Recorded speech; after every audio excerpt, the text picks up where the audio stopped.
കണ്ണൂർ പാനൂർ തങ്ങൾ പീടികയിൽ ഐസ്ക്രീം ബോംബും കുടുവാളും കണ്ടെത്തി. പാനൂർ തങ്ങൾ പീടിക സഹ്റ സ്കൂളിന്റെ ഗ്രൗണ്ടിൽ നിന്നാണ് 8 ബോംബുകൾ കണ്ടെത്തിയത്. SDPIയുടെ ശക്തി കേന്ദ്രമാണിവിടം. വിശദാംശങ്ങളുമായി മിഥുൻ പിള്ള ചേരുകയാണ്. മിഥുൻ, SDPIയുടെ ശക്തി ദുർഗമാണ് ഈ ഒരു കേന്ദ്രം. അതുകൊണ്ട് തന്നെ പോലീസിന്റെ അന്വേഷണം എങ്ങനെ പുരോഗമിക്കുന്നു ഇപ്പോൾ? KP, ഇന്ന് വൈകിട്ടോടു കൂടിയാണ് ഈ ഒരു സംഭവം നടക്കുന്നത്. കണ്ണൂർ പാനൂർ തങ്ങൾ പീടിക എന്ന സ്ഥലത്ത് വെച്ചാണ് ഈ 4 ഐസ്ക്രീം ബോംബുകളും അതിൽ ഒരു വടിവാളും അവിടെ നിന്ന് കണ്ടെത്തുന്ന ഒരു സാഹചര്യം ഉണ്ടായത്.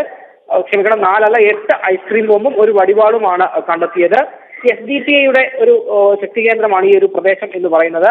അവിടെ സഹ്റ സ്കൂൾ എന്നൊരു സ്കൂളുണ്ട്. ആ സ്കൂളിന്റെ ഗ്രൗണ്ടിൽ നിന്നാണ് ഈ ഒരു ബോംബ് കണ്ടെത്തിയെന്നാണ് നമുക്ക് ലഭിക്കുന്ന വിവരം. അവിടെ ഗ്രൗണ്ടിനോട് ചേർന്ന് അവിടെ റോഡ് പണി നടക്കുന്നുണ്ടായിരുന്നു. ഇവിടെ നടക്കുന്ന സമയത്താണ് അവിടെ ഈ ടാറിന്റെ വീപ്പയിൽ ഒളിപ്പിച്ച നിലയിൽ 8 ഐസ്ക്രീം ബോംബുകളും ഒരു വടിവാളും കണ്ടെത്തിയത്.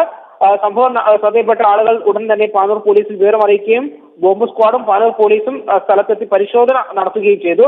തുടർന്ന് ഈ ബോംബ് കസ്റ്റഡിയിലെടുക്കുകയും വടിവാളും കസ്റ്റഡിയിലെടുത്ത് മടങ്ങിപ്പോവുകയും ചെയ്തിട്ടുണ്ട്. ഈ സംഭവം ഇവിടെ ആരാണിത് കൊണ്ടുവച്ചത് എന്നതിനെ സംബന്ധിച്ച് പോലീസ് അന്വേഷണവും ആരംഭിച്ചിട്ടുണ്ട്. ഈ രഹസ്യ വിവരത്തെ തുടർന്നാണ് ഇവിടെ ഈ പരിശോധന ബോംബ് സ്ക്വാഡും പോലീസും നടത്തിയെന്നൊരു വിവരം കൂടി പുറത്തു വരുന്നുണ്ട്. അതിലും SDPIയുടെ ശക്തി ദുർഗമാണ്.